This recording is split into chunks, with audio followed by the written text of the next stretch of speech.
Welcome to this explainer. Today, we're diving deep, and I mean really deep, into Dr. John Oswalt's teaching on Isaiah chapters 32 and 33.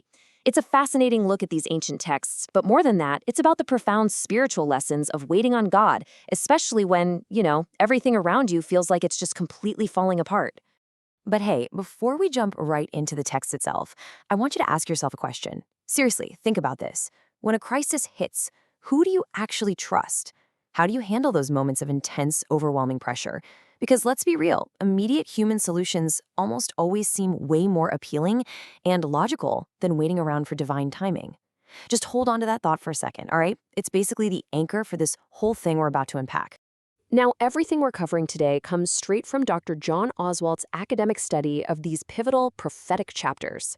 Specifically, this is drawn from session 16 of his larger teaching series. And wow, it just provides an absolutely incredible lens into the historical and spiritual realities of what's going on in the text. So here's our roadmap. We're going to start with a lesson in trust, then look at a new righteous kingdom, discuss the danger of complacency, the pouring of the Spirit, explore judge, lawgiver, and king, and we'll wrap up with dwelling in consuming fire. All right, section 1, a lesson in trust. To really understand what's happening here, we first need to set the historical stage around 710 to 705 BC. Okay, picture this. The northern kingdom of Israel, it's already gone.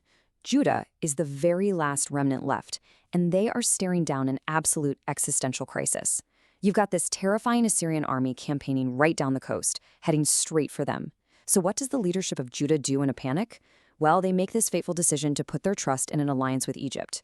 They want chariots, they want horses, basically anything to save them, instead of just waiting for the Lord's deliverance. In short, they sought a quick political solution to what was actually a deep spiritual problem. Moving to section 2. A new righteous kingdom. In response to all this reliance on human military power, Isaiah shifts his tone pretty dramatically as we move into chapter 32. Dr. Oswalt highlights a super stark contrast here. Isaiah comes in and promises a radically different kind of kingdom. He compares the failing human leaders of the time, who, frankly, are described as metaphorically drunk, blind, deaf, and just leading the whole nation straight into disaster by trusting Egypt, with this promised king. This coming king, though, he's going to rule in pure righteousness. He's bringing perfect clarity, insight, and wisdom. It's literally night and day. Oswalt actually digs into the Hebrew here, and it's absolutely brilliant. See, under that failing human leadership, the fool, which literally translates to a stumbler who just falls over everything, that guy is somehow elevated. It makes no sense. But in the promised kingdom, the noble person is the one characterized by absolute trustworthiness and this radical openness, total transparency. As Oswalt points out, in this kingdom of light, you don't have to remember your lies, because the transparency of the Lord's rule just makes everything bright. Now for section 3, the danger of complacency. Right after laying out these beautiful, positive promises, Dr. Oswalt points out a pretty massive pitfall. The crucial point here is that, oddly enough, good news often breeds spiritual complacency. Dr. Oswalt observes how incredibly easy it is for us to just, read the end of the book, realize that, hey, we win, and then passively assume we don't need to let God deal with the messy, sinful parts of our actual daily lives. We start taking those amazing promises for granted, and what happens? We slip right into this sloppy, empty routine, totally losing all sense of conviction. This idea is brilliantly illustrated by a story Oswalt shares about the poet Samuel Taylor Coleridge. A friend once told Coleridge that, hey, children should just be allowed to grow naturally, right, without any strict spiritual guidance. So Coleridge takes this guy outside and shows him his garden, which he had decided to just let grow naturally. And guess what? It was completely full of weeds. The lesson? If you just let things go naturally, painful thorns and briars are inevitably going to take over your spiritual soil. You literally have to fight to cultivate the flowers. You have to fight to get the good stuff to come up. That brings us to section 4, the pouring of the Spirit. So how exactly do we break out of all that spiritual desolation? Well, Isaiah explains that true, lasting transformation only happens when the Holy Spirit is poured out. And Dr. Oswalt makes a really fascinating distinction here. He notes that the primary work of the Spirit isn't actually about those flashy, utilitarian gifts.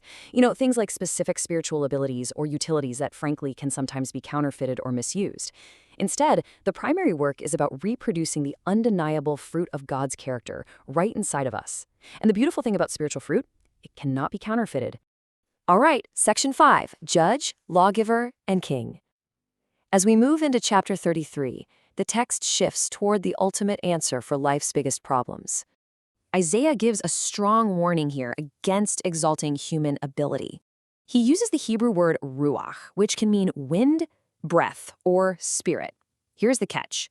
When humanity relies on its own unaided ruach, our own human spirit, to solve our massive problems, Isaiah says that spirit simply becomes a fire that consumes itself. It's like chaff. It just gives birth to stubble. Basically, exalting ourselves in our own abilities just leads straight to our own destruction. So what's the alternative? Well, true order, according to Oswalt's reading, is only found by exalting God in 3 very distinct roles. First up, as judge. Now, this doesn't just mean some legal officer in a courtroom, but the ultimate restorer of order. Second, as lawgiver. Think of him as the creator who literally wrote the instruction manual for how the entire cosmos is supposed to operate. And finally, as king. He is the one who ultimately holds the whole shebang together in its proper relationship. And that brings us to Section 6, Dwelling in Consuming Fire. This is really the climax of the explainer, leading to a deeply provocative conclusion about the very nature of God's holiness. Isaiah paints this absolutely terrifying, awe-inspiring picture of God here. He actually describes God as a blast furnace of holiness, literally everlasting burnings. And then he turns around and asks the ultimate question. Who among us can dwell with the consuming fire? Seriously, if God is this intense, raging furnace of purity, who on earth could possibly survive living in his presence? Well, here is the powerful twist at the end of Dr. Oswalt's teaching. Gaining entry into that fire? It is absolutely not about presenting a resume of your own self-righteous achievements. As Oswalt notes, trying to use our own righteousness is totally pointless. Rather, surviving that fire is entirely about fully relying on the transforming righteousness that only the Holy Spirit can provide. It's about stepping back and letting the Spirit reproduce God's character right there inside you. So as we wrap up, I want to leave you with this. Are you trying to stand before that consuming fire clutching your own human resume? Or are you resting in the quiet trust of a Spirit-transformed character? Thanks so much for joining me for this explainer. Keep learning and keep asking those big questions.